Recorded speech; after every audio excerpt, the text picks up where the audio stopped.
Welcome to Kenton's videos. Enjoy the video. You begin by registering a CDS account through a licensed Lusaka Stock Exchange broker.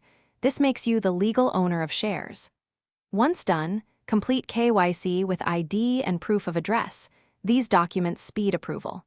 Next, link and fund your bank account. Transfer more than the intended purchase to cover commissions and small price swings. Make sure you receive account confirmation and your broker's online access details so you can place your first visible order without delay. You now pick the ticker, quantity, and order type on the broker platform. This is where strategy meets execution. If you want immediate execution, use a market order. Expect possible slippage when liquidity is low. Use a limit order to control the exact price. This might not fill fully. Check the order book depth and recent volume to estimate execution probability.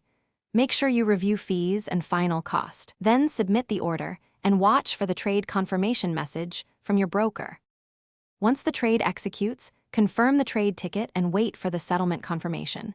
Shares will reflect in your CDS account after settlement. After settlement, review your portfolio and set alerts for price, news, or dividend dates.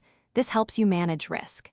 If your order does not execute or is partially filled, check available funds, your limit price, and market hours. Make sure your broker connection is active. If problems persist, contact your broker immediately. Provide the order reference and screenshots to speed resolution. Thanks for watching. Consider subscribing if we helped you.